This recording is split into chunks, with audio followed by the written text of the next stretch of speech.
તો નમસ્કાર, જય હિન્દ, વંદે માતરમ. તમારું સ્વાગત છે IS lifestyle the Hindu daily current affair એનાલિસિસમાં, જ્યાં આપણે યુપીએસસી જીપીએસસી જેવી સ્પર્ધાત્મક પરીક્ષાની તૈયારી કરતા વિદ્યાર્થીઓને ધ હિન્દુ ડેલી કરંટ અફેરની અંદર ગુજરાતીમાં આપણે એનાલિસિસ જોઈએ છીએ, જેમાં પર્ટિક્યુલરલી હું તમને એક્ઝામ પોઈન્ટ ઓફ વ્યૂ જે મહત્વના એડિટોરિયલ હોય છે એની ડિસ્કશન કરું છું, પ્લસ એમાંથી કઈ રીતના સવાલ આવે એની પણ ચર્ચા કરીએ છીએ.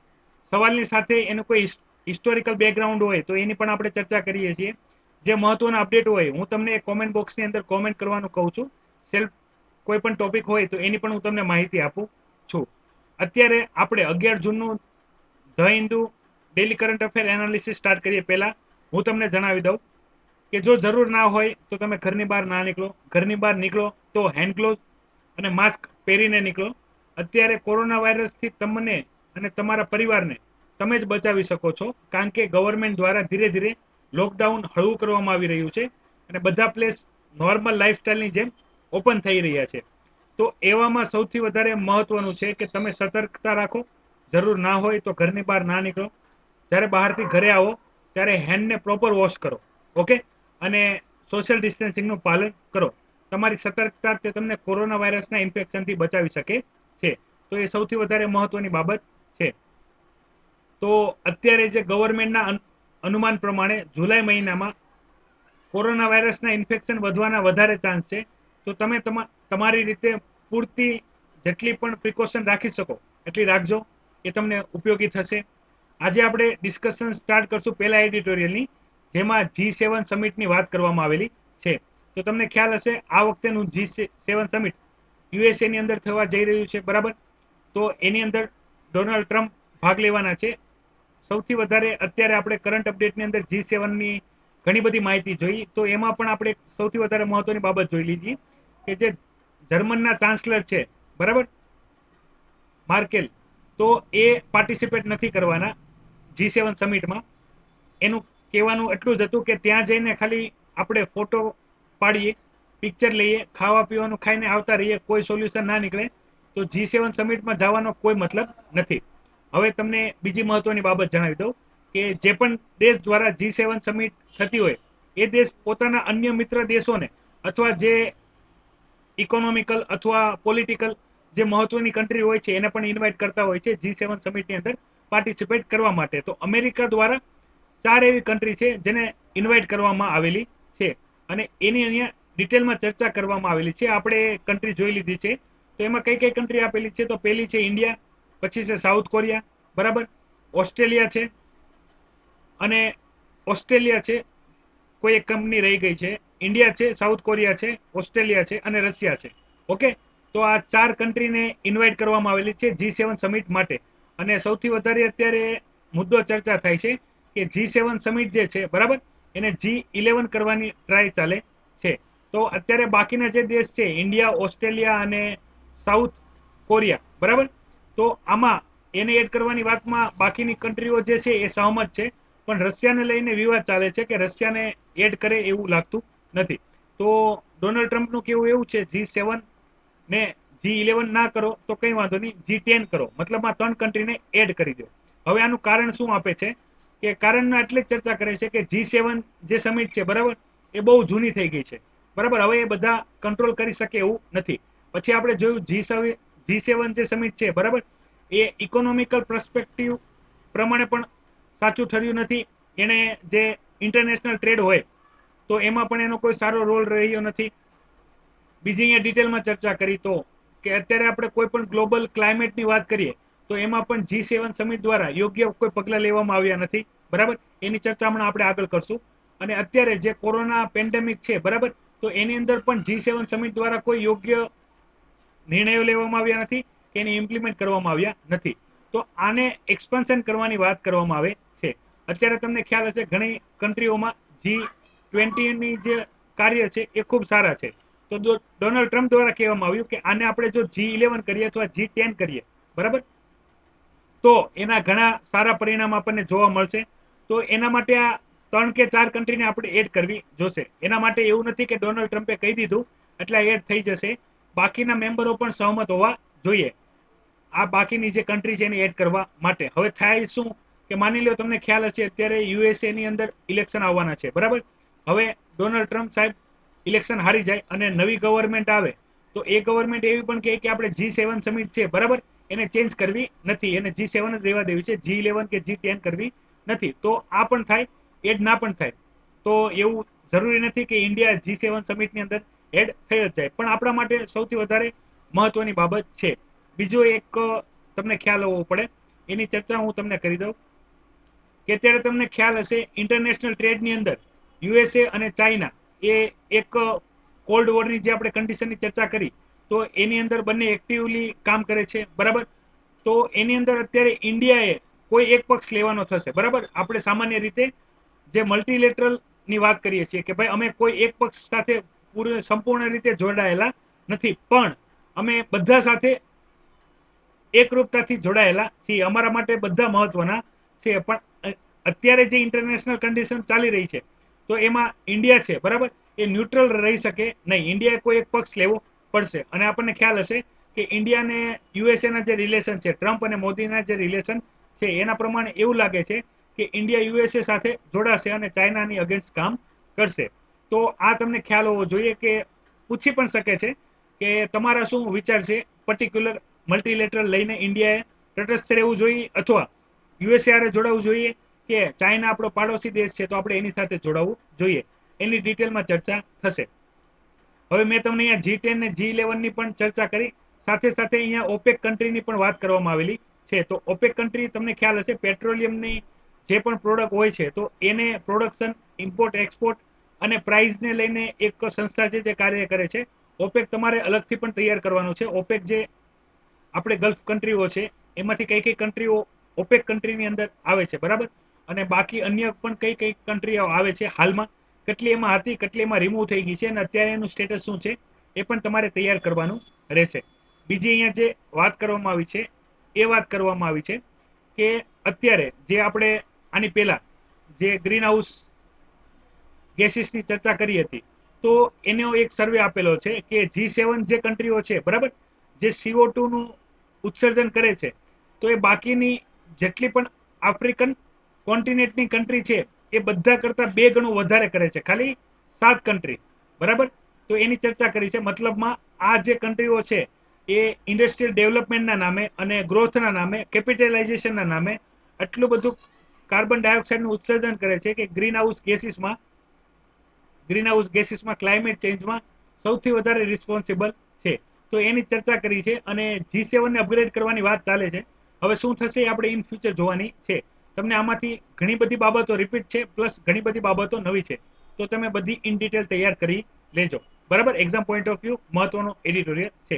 તો અહીંયા ફરીથી તમને ખ્યાલ હશે વિદ્યાર્થી મિત્રો, આપણે માઇગ્રન્ટ વર્કર માટે જ્યારથી કોરોના વાયરસ ની લોકડાઉન કરવામાં આવ્યું છે ત્યારથી માઇગ્રન્ટ વર્કર સાથે જેટલી પણ પ્રોબ્લેમ ફેસ કરવામાં આવી છે તો એની ડિટેલમાં ચર્ચા કરવાની છે.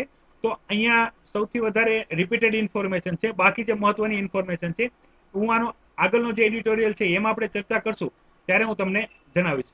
એની આગળ વાત કરીએ તો અત્યારે પર્ટિક્યુલર સ્પોર્ટ્સને લઈને એક એડિટોરિયલ લખવામાં આવ્યો છે, એની ચર્ચા કરી લઈએ. તો અહીંયા તમે જોઈ શકો છો વિદ્યાર્થી મિત્રો, અહીંયા ચર્ચા કરવામાં આવેલી છે એક એથ્લેટ્સની, બરાબર, એક જે એશિયન કપની અંદર વાત કરવામાં આવેલી છે. તો એની હું તમને પર્ટિક્યુલર વાત કરી દઉં, અહીંયા તમને એક્ઝામ પોઈન્ટ ઓફ વ્યૂ જે ખબર હોવી પડે તે. તો આના દ્વારા આપણા એક ખેલાડી દ્વારા ગોલ્ડ મેડલ હાંસલ કરવામાં આવ્યો છે, બરાબર, ગામાથી, બરાબર, આ એનું નામ છે.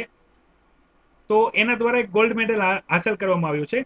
પણ એનું જ્યારે ટેસ્ટ કરવામાં આવ્યો, બરાબર, તો એમાં 2 સ્ટીરોઇડ એલિમેન્ટ મળી આવ્યા છે.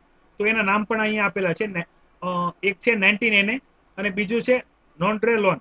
તો આ સ્ટીરોઇડ હોય છે, તમને ખ્યાલ હોય છે સ્પોર્ટ્સની અંદર ખાસ કરીને અહીંયા પર્ટિક્યુલર રેસની વાત કરવામાં આવેલી હતી. તો એની અંદર તમે જીતો છો, વિનર થાવ છો, ગોલ્ડ મેડલ હાંસલ કરો છો અને તમારા બોડીની અંદર, બરાબર, તમારા બોડીની અંદર સ્ટીરોઇડ મળે છે તો ડ્રગ્સ કહેવાય છે, જે સિમ્પલી ઘણા બધા ખેલાડીઓ લેતા હોય છે અને પકડાતા પણ હોય છે. તો એની અહીંયા વાત કરવામાં આવેલી છે કે એની અંદર તમે જે આ વિનિંગ છે, બરાબર, તો એની અંદર જે પર્સન સ્ટીરોઇડ લઈને દોડતા હોય છે અને વિનર થાય છે તો એનો જે વિનર હોય છે, ગોલ્ડ મેડલ હોય છે, એ લઈ લેવાની વાત ચાલે છે. પ્લસ એને 31 વર્ષ બેન્ડ કરવાની વાત ચાલે છે. બીજી સૌથી વધારે મહત્વની આવે છે, અહીંયા વાત આવશે નાડા અને વાડાની, બરાબર. આ નાડા વાડા શું છે તો એની પર્ટિક્યુલરલી અહીંયા તમે ડિસ્કશન જોઈ શકો છો કે આપણી જે નેશનલ એન્ટી ડ્રોપિંગ એજન્સી છે ઇન્ડિયાની, એને નાડા કહેવાય છે, જે અત્યારે કાર્યરત નથી. એનું કારણ શું છે કે કોઈ પણ ટેસ્ટ કરવામાં આવે બરાબર, તો એનું રિઝલ્ટ 2 મહિના પછી આવતું હોય છે, જે ઘણું લેટ હોય છે. અને આ ઇન્ટરનેશનલ છે બરાબર, તો એ પણ સેમ છે વર્લ્ડ એન્ટી ડોપિંગ એજન્સી. તો એ ટેસ્ટ કરતા હોય છે ખેલાડીના બરાબર. અત્યારે જે પર્ટિક્યુલર વાત કરવામાં આવી છે એના માટે. હવે આ ખેલાડીની સાથે પણ વાત કરવામાં આવી કે જ્યારે એના બોડીમાંથી 2 એલિમેન્ટ્સ મળ્યા બરાબર, જે ના મળવા જોઈએ, જે સ્ટીરોઇડ કન્ઝમ્પશન છે એ ના થવું જોઈએ. અને એના બચાવમાં ખેલાડીનું કેવું એવું છે કે ભાઈ મને જે ફૂડ આપવામાં આવેલું હતું બરાબર, non vegetable food, C food જે આપવામાં આવેલું હતું, તો એની અંદર એ એલિમેન્ટ હશે, મને ખબર નથી કોને મને આપ્યું, હું આના માટે રિસ્પોન્સિબલ નથી. તો આ એક સોશિયલ આપણે સ્પોર્ટ્સ ઇસ્યુ છે, એ તમને ખ્યાલ હોવો જોઈએ. એજન્સી તમને પૂછાઈ શકે છે, કોઈ પણ એમસીક્યુમાં બની શકે, કરેક્ટ સ્ટેટમેન્ટની અંદર તમને પૂછે કોઈ પણ માહિતી, તો તમને ખ્યાલ હોવો જોઈએ. સ્પોર્ટ્સને લઈને પણ ક્વેશ્ચન આવે છે પ્રિલિમ્સની અંદર, પર્ટિક્યુલર મેન્સની અંદર બની શકે કે કોઈ ક્વેશ્ચન આવી શકે બરાબર, તો એ તમારે જોવાનું રહેશે. જેની ઇન્ફોર્મેશન છે, જેમાં એજન્સીની વાત કરવામાં આવેલી છે બરાબર, તો એ તમારે ઇન ડિટેલ જોઈ લેવાની. બીજી વાત કરીએ અહીંયા, તો જે ટોટલ પ્રાઇવેટાઇઝેશન છે બરાબર, એની વાત કરવામાં આવી છે હોસ્પિટલને લઈને. તો અત્યારે આપણને તમને ખ્યાલ હશે કોરોના વાયરસને લઈને હોસ્પિટલ સેવા છે બરાબર, તો એની ચર્ચા કરવામાં આવી છે કે એનું પ્રાઇવેટાઇઝેશન કેટલું આપણને અસર કરી શકે છે. પર્ટિક્યુલરલી આની અંદર ડિસએડવાન્ટેજના વાત કરવામાં આવેલા છે કે પ્રાઇવેટાઇઝેશન જો કરી નાખે તો જે પણ સામાન્ય વ્યક્તિઓ હશે બરાબર, એનું શું થશે, શોષણ થશે, એનું ઇકોનોમિકલ શોષણ થશે, એની વાત કરવામાં આવેલી છે. પ્લસ અહીંયા શું વાત કરવામાં આવી છે કે જો સ્ટિંગ ઓપરેશન પણ કરવામાં આવે, તમને ખ્યાલ હશે, તમે ગબ્બર મૂવી જોયું હશે કે જે પેશન્ટ મૃત્યુ પામ્યો હતો બરાબર, મરી ગયો હતો, તો એના ઉપર શું કરવામાં આવેલું હતું, એના ઉપર ઓપરેશન કરવામાં આવેલું હતું અને લાંબુ પોળું બિલ બનાવવામાં આવેલું હતું, પણ એ પેશન્ટ પોતે મૃત્યુ પામેલા હતા છતાં પણ. તો આવું જોવા મળે છે કે જો આપણે ટોટલી હેલ્થ કેર સેક્ટરની અંદર જો પ્રાઇવેટાઇઝેશન ઉપર જતા રહેશું, તો જેટલા પણ સામાન્ય વ્યક્તિ હશે એને વધારે અસર થશે. પ્લસ તમને ખ્યાલ હશે, કોઈ પણ ગરીબ વ્યક્તિ હોય, પુઅર વ્યક્તિ હોય બરાબર, મધ્યમ ક્લાસનો વ્યક્તિ હોય, તો એને સૌથી મોટા જો ખર્ચા ગણવામાં આવે તો એક તો આવશે એજ્યુકેશનના ખર્ચા બરાબર, એ તમે જાણતા હશો. એજ્યુકેશનના ખર્ચાને લીધે ઘણી વખત મા બાપ પોતાના બાળકોને સ્કૂલે ભણવા નથી મોકલી શકતા, કારણ કે ફીસ ભરીએ કેમ હોય નહીં બરાબર, અને આર્થિક સ્થિતિ એટલી ખરાબ હોય કે એને કામ ઉપર લગાવવા પડે. બીજું છે હેલ્થકેર સેક્ટર, કે માણસ પોતાનું જીવન જરૂરિયાત રૂપિયા પ્રમાણે કામ કરતો હોય, બચત તો ઠીક, એની જીવન જરૂરિયાતની ચીજ વસ્તુ હોય એ પણ લેવામાં અત્યારે તકલીફ પડે છે બરાબર. તો બચત તો હોય નહીં, સેવિંગ તો હોય નહીં. એમાં પણ જો એ વ્યક્તિ બીમાર પડે અને એને માની લો કોઈ પણ સામાન્ય બીમારીની અંદર એને હોસ્પિટલમાં એડમિટ કરવામાં આવે, તો એની પોતાની ટોટલ સેવિંગ તો પૂરી થઈ જ જશે, પ્લસ એને બહારથી વ્યાજે રૂપિયા લેવા પડશે બરાબર, અને પોતાની ટ્રીટમેન્ટ કરાવવી પડશે, પરિવારમાં કોઈ પણ વ્યક્તિની ટ્રીટમેન્ટ કરાવવી પડશે, તો એ દેવાદાર થઈ જશે બરાબર. તો આપણે જોઈએ છીએ કે સામાન્ય વ્યક્તિને સૌથી વધારે કોઈ અસર કરતા પરિબળો છે, તો એમાં એક એજ્યુકેશન અને હેલ્થ આવશે બરાબર. આને લઈને તમને પ્રિલિમ્સ, મેન્સ અને ઇન્ટરવ્યુમાં ખાસ ક્વેશ્ચન આવશે, તો તૈયાર કરી જ લેવાના. એજ્યુકેશન સેક્ટર કેટલા અસર કરે છે હરેક કેટેગરીને, અને હેલ્થકેર સેક્ટર કેટલા અસર કરે છે હરેક કેટેગરીને, તો એ તમને ઇન ડિટેલ તૈયાર હોવા પડે, તમારે એના પોઈન્ટ્સ તૈયાર હોવા પડે. તમને કોઈ પણ પેપરમાં, જીએસ પેપર 2 માં, જીએસ પેપર 3 ની અંદર ક્યારે પણ ક્વેશ્ચન પૂછવામાં આવે બરાબર, તો તમારો આન્સર તૈયાર હોવો જોઈએ, પર્ટિક્યુલર એજ્યુકેશનને લઈને અને હેલ્થ સેક્ટરને લઈને. ક્લિયર છે બધાને? તો અહીંયા ડિટેલ આપવામાં આવેલી છે કે જો ટોટલી પ્રાઇવેટાઇઝેશન થઈ જશે બરાબર, તો એની અસર શું થશે એની ચર્ચા કરેલી છે. એ અહીંયા કહેવામાં આવેલું છે કે એ સામાન્ય પબ્લિક માટે ઉપયોગી થશે નહીં બરાબર. અને હું પણ એ વાત સાથે સહેમત છું કે હેલ્થકેર સેક્ટર છે, જો ટોટલ પ્રાઇવેટાઇઝેશન થઈ જાય બરાબર, તો ઘણે પ્રોબ્લેમ થશે. પ્લસ બીજો એક ઇસ્યુ છે, એ હું તમારી સાથે ડિસ્કસ કરી લઉં છું કે એવું કહેવામાં આવે છે કે ગવર્મેન્ટ હોસ્પિટલ હોય છે, તો લોકો પ્રાઇવેટ હોસ્પિટલમાં શા માટે જાય છે? તો તમને ખ્યાલ હશે, ગવર્મેન્ટ હોસ્પિટલમાં કોઈ પણ પ્રોપર સર્વિસ મળતી હોતી નથી બરાબર. ઘણા કેસમાં ગવર્મેન્ટ હોસ્પિટલમાં મૃત્યુ, જે મોર્ટાલિટી રેટ છે એ વધારે હોય છે. તો અને ઘણી ઘણી સુવિધાનો અભાવ પણ હોય છે, પ્રોપર ઇક્વિપમેન્ટ પણ હોતા નથી, અને સારી સર્વિસ આપવામાં આવતી નથી. તો લોકો પોતાનો જીવ બચાવવા માટે પ્રાઇવેટ હોસ્પિટલોમાં જાય છે, અને પ્રાઇવેટ હોસ્પિટલમાં તમને ખ્યાલ હશે અત્યારે ટોટલ પૂંજીવાદ ઉપર કાર્ય કરે છે.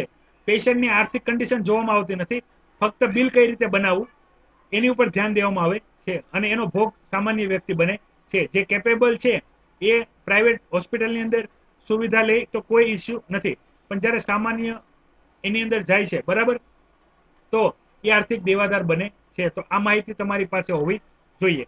તો અહીંયા પર્ટિક્યુલરલી વાત કરવામાં આવી છે હેલ્થકેર સેક્ટરની અંદર. તો તમે આ એક્ઝામ પોઈન્ટ ઓફ વ્યૂ જે ટોપિક છે એ વાંચી લેજો કે જેથી તમને ખ્યાલ આવી જાય ઇન ડિટેલ કઈ ચર્ચા કરવામાં આવેલી છે. બીજી વાત અહીંયા આપણે ડિસ્કશન કરીએ તો અહીંયા તમને ખ્યાલ હશે અમેરિકામાં પર્ટિક્યુલરલી પ્રોટેસ્ટ ચાલે છે બ્લેક પર્સનને લઈને. તો જે અહીંયા જ્યોર્જ ફ્લોઇડ છે, બરાબર, તો તમને ખ્યાલ હશે એને અત્યારે અંતિમ સંસ્કાર આપી દેવામાં આવ્યો છે. તો એને લઈને અત્યારે જે પોલીસ એક્શન લઈ રહી છે એની ચર્ચા અહીંયા કરવામાં આવેલી છે, બરાબર. આપણે રિપીટ ઇન્ફોર્મેશન છે તો ડિટેલમાં જશું નહીં. પ્લસ અહીંયા જે સેક્શન 10A છે બેંકરપ્સી કોડ માટે એની ડિટેલમાં ચર્ચા કરી છે. તો આપણે ઇન્ડિવિજ્યુઅલ ઇન્સોલ્વન્સી અને બેંકરપ્સી કોડની ચર્ચા કરવાના છીએ, બરાબર. તો અત્યારે વધારે હું તમને ડિટેલ આપતો નથી.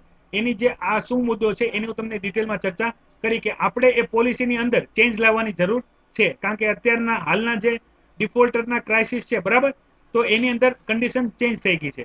તો એની વાત કરવામાં આવેલી છે. હવે મેં તમને જે માઇગ્રન્ટ વર્કર વાળો ઇસ્યુની વાત કરી હતી તો એની ચર્ચા કરી લઈએ.